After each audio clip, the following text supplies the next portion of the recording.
Chapter 9. The Ramirez Family. Jose Ramirez was surprised to find his son Max awake and dressed already.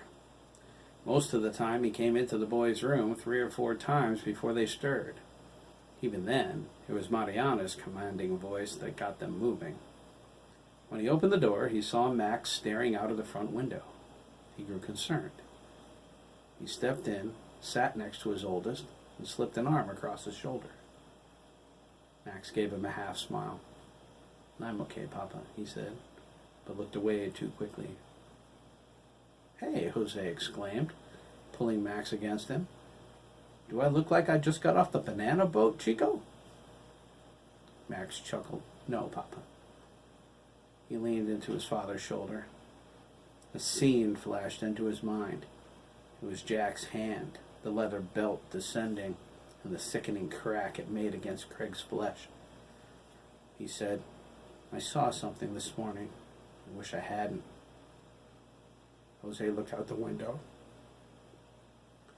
Directly across from them, and a little to the right, down on Gator Road, stood the Dougan residence. Jose's face fell. "The Dougan boy?" he asked. Max's expression answered for him. "Be careful, Max," Jose cautioned. "Jack is a dangerous man." Max asked, "Are you afraid of him?" He couldn't imagine this. "Would you be afraid of a rabid dog?" Jose asked in return. His expression went stone cold. "That's what Jack is, Max." Max lowered his head. "I almost went over there. He was beating Craig so bad." "I know," Jose said. He patted Max on the shoulder and stood up. He walked to the door. He asked, "Do you know how many tears your mom has cried for that boy? Lyle sent the police over there once. Ask him what happened before you take this too far. You can't help someone who doesn't want your help, Max." Jose walked into the bathroom and closed the door.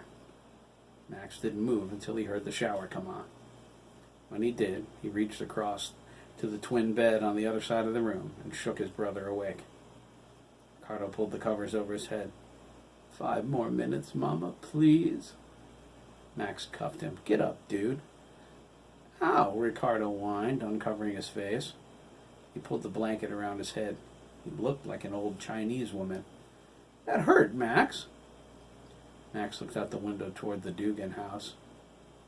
"You don't know what hurt is, hermano," he whispered. Ricardo sat up and put his feet on the floor. "What's going on, man?" he asked, brushing his long black hair out of his eyes. "You look like you saw a ghost." He glanced around. "I hope that's not it." Max wore his black hair neatly cropped. He said, "I wish I did." "Shh," Ricardo hissed, crossing himself. "They can hear you." "Don't be stupid, okay?" "Then tell me what's wrong," Ricardo said. "Or did you just wake me up to be a dick?" Max opened his mouth, but then shut it. Should I tell Ricardo what I saw? I love my brother, but Ricardo has a big mouth. If I tell him, it'll be all over school before the end of the day. "Well?" Max chose a different conversation. He said, "I heard you talking to Jeremy last night. You were out of line, Ricardo. You know that, right?" Ricardo scowled. "I don't know anything." He laid back down and turned away. He didn't want to talk about this. It hurt too much. "Come on, Ricardo," Max cried. "Chris is our friend." "He's not my friend," Ricardo said. "Not anymore." "What kind of two-faced crap is that?" Max asked. "We've been friends with Chris since we were little." "He wasn't a fag then, Max," Chris replied, rolling back over so Max could see the anger on his face. "I can't believe you. This is no way to be, dude." "People think you might be too," Ricardo continued, going on the offensive. "Matt and Sandy too. You guys are always together." "Let them say it to my face," Max exclaimed. He asked, "We find out Chris is gay because of a stupid rumor and now we have to hate him?" "So it's true," Ricardo said, lowering his eyes. He closed them. Chris is gay. Dude, I didn't want to believe it, Ricardo whispered. A tear ran down the side of his face. Max thought, Ricardo never cries. He asked, does it really matter? Ricardo nodded. Why, man? He's still Chris. Images flooded Ricardo's mind.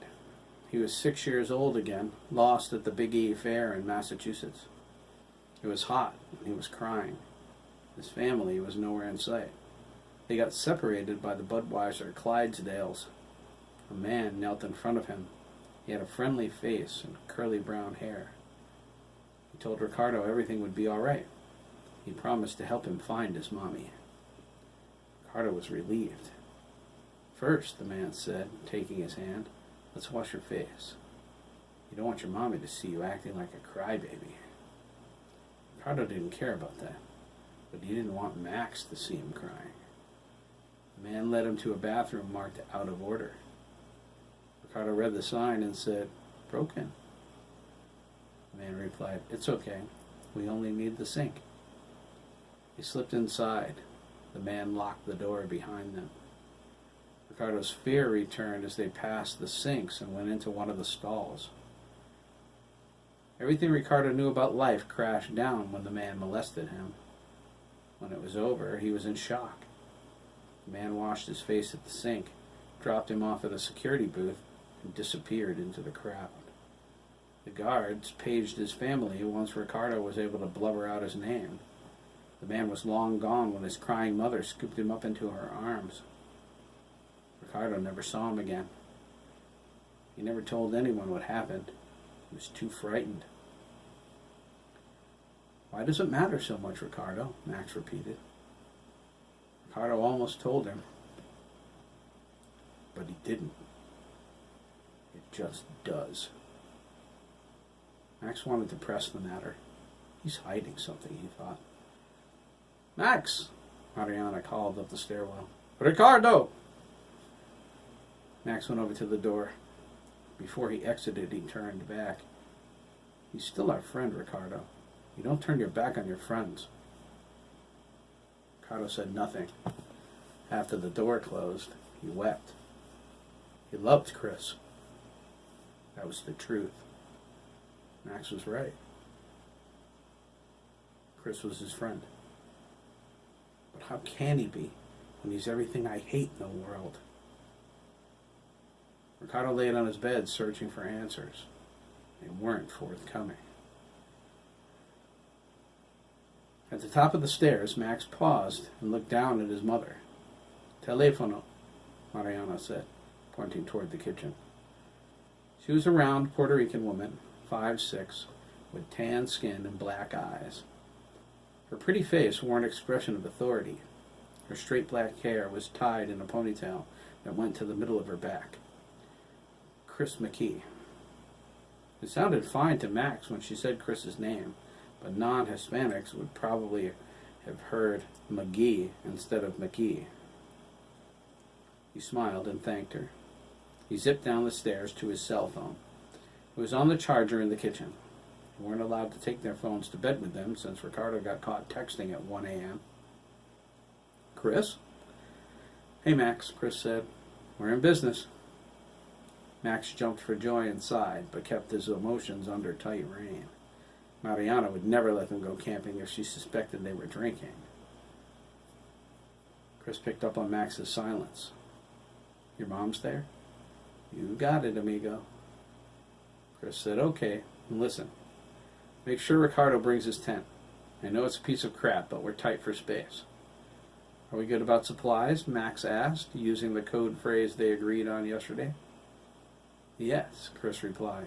Bring some food. We're meeting at Lancaster Pond after school. We'll be there. Cool. Chris? Max asked, moving out of his mother's earshot. He decided he'd better remind him about Ricardo. What's up? Chris asked. Don't forget, you need to talk to my brother about you being... He stopped. There was silence. Chris finished his sentence for him. Okay, Max. It's only a word. Not to mi madre, it's not. I will. We knew this was coming. I know, Max asked, lowering his voice. Mariana walked to the stairs and started to go up. She had Jose's coveralls from the dryer. I warned you, though.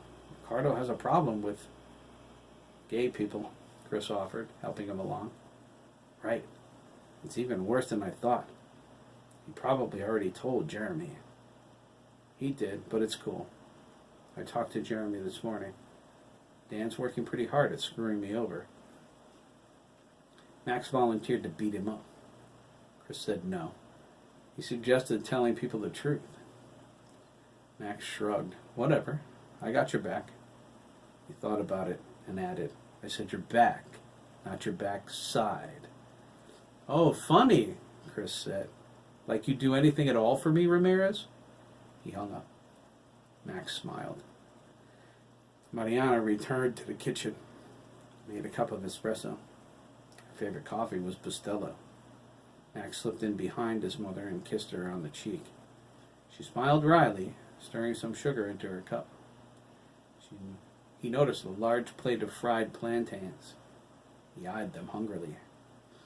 I heard you arguing with your brother, ¿entiendes? Mariana said. Her stirring became more pronounced. I don't know about what. I couldn't hear you over your father's shower. You're lucky. Max lowered his head. Uh-oh. He said, I'm sorry, Mama. No, mi hijo, she replied, facing him. You're not sorry. But I will be? Si, she smiled. It was a coy smile that said she hadn't decided what to do about it yet. Only not today. Yes, Mama, Max said. He thought, oh, great. She's going to dog us the next time we want to do something. He kissed her again. Mariana sat down at the kitchen table. She slipped on her reading glasses and opened the Hartford Courant. She couldn't read English very well, but looking through the paper was her way of practicing. She had a Spanish to English dictionary on the table so she could look up words she didn't know. Max grabbed a handful of fried plantains and stepped out onto the front porch. He was glad his mother heard their raised voices. Of course, if she caught any of their conversation, he and his brother would be in the family room under her scrutinizing gaze until she got to the bottom of the fight. But it reinforced in him just how screwed up Craig's life was. He didn't put the dishes away and got beaten, Max thought. Ay, Dios mío. Mi madre is strict, but Jack's way out of bounds. He frowned. I wonder how Craig sees the world. The word bleak comes to mind. Max looked out at the rapidly brightening day. It was 85 degrees already and promised to hit the mid-90s before lunchtime. The heat felt good through the large weeping willow trees on either side of the walk. He smelled his mother's roses. There was a large red rose bush under the window facing Wicket Avenue. They were the envy of the town. Denise Copeland once asked Mariana if she could work the same magic on her flowers, but his mother politely declined. She had enough to do in her own house raising 2 teenage sons. Gibbons' garage was across the street. There were 2 gas pumps outside, unleaded and super, 2 repair bays on the left side of the building, and an office on the right. A 7-foot-high chain-link fence covered with green opaque plastic enclosed the scrapyard out back. It went all the way down the length of Gator Road to the front of the Dougan's house. The fence cost Lyle a fortune, but there was a town ordinance that insisted the public didn't have to look at all the wrecks he saved. Max used to wander the scrapyard when he was younger. Sometimes he sat inside the cars brought in from accident scenes. Lyle and Jose split the wrecker work during the week. Lyle did it 4 days, Jose 3. Sometimes the wrecks were from fatalities. Whenever Max came across one stained with blood and gore, he showed Ricardo. He loved the way his brother went, ew, ew, ew. The way he scrunched up his nose like that, it was hilarious. They learned about cars and engines here. One of the jobs the boys shared was going into the scrapyard to retrieve used parts for customers. They learned how to rebuild master brake cylinders and grind down rotors. Over the years, they became quite adept at overhauling engines. Ricardo was better at it than Max. Max was a people person. Ricardo worked best on his own, which Max found isolating. Ricardo gets along better with inanimate objects than human beings, Max thought. He's building a pretty sweet car, even though he won't get his license until he turns 16 in October. I'll be 17 in September. It's a 1968 Barracuda. Lyle sold it to him bit by bit for working the last 3 summers. By the end of this one, the title is his. Max daydreamed about his car. He hadn't decided what he wanted to build yet. He supposed he should get his license too, but why bother? He didn't have a car, and he couldn't afford the insurance if he did. He worked at the garage on the weekends, but only part-time. It wasn't enough, and he didn't want to work more. It would mean pumping gas, which he loathed. He considered working at the farm with Chris once, but Chris talked him out of it. Max was glad. He knew Hiram Milliken from the garage. He was a friend of Lyle's. Max thought he scored way high on the creepometer. He chewed his plantain as one of the cars he was considering roared into the garage. It was a 1966 Mustang convertible, candy apple red with a white top. It bore the vanity plate Gibbs 66. Max watched it swing into the space reserved for its owner. It purred low, but then growled as Lyle stomped on the accelerator. It was for the benefit of Max, who knew it. But the way the motor hummed, it made his heart skip. Lyle let up on the gas and shut the car off. Max swore the Mustang rose 6 inches when the big man stepped out of it. Lyle Givens was 6'2", with curly, dark brown hair and a beard. His forearms looked like telephone poles graced with tattoos he acquired in the Marines in Afghanistan. His dark brown eyes bore a maddening stare. He gained some weight over the years, but it was food weight. Lyle appeared to have a beer belly, but people who knew him knew better. Lyle hadn't touched a drop of alcohol since the day his wife, Marjorie Steele Givens, died, giving birth to their only child, Lisa Ann. Lyle squinted toward the house he once owned. He crossed his arms over his massive chest. "Where's your old man?" he asked. He glanced at his watch. "He's going to be late." "And?" Max replied. He crossed his arms to mock the big man. "It's not like you're ever on time." Lyle snorted. "I own the friggin' place." He laughed a hearty, heavy, fat man's laugh. "You're something else, Max." He furrowed his brow. "What are you doing out here anyway? I don't usually see you this early." Max considered that. "Actually," he said, "I guess I was waiting for you. I need to talk to you about something." Lyle leaned back. "Broads?" he asked, closing one eye. He looked like a pirate, like his next word should be "Arg." Max replied, "Nah, don't need any help there, Tubby." Lyle dismissed him with a wave. "Is it serious?" "It's serious." "Come over. You can talk while I get the shop open for business." Max told his mother where he was going. Mariana heard him, but she was too busy putting her foot in Ricardo's behind to reply. He was in slow motion this morning. To her chagrin, so was her husband. She chewed both of them out in Spanish. Her words came so quickly, even Max, who was fluent in his native language, had trouble understanding her. She's getting mad, though. It's the only time she ever talks that fast. Max jumped over the 3 steps from the porch to the walk. He crossed Wicked Avenue to the gas pumps. Lyle unlocked one and checked its readings. Max didn't know where to begin. Lyle opened the conversation for him. "What's on your mind, kid?"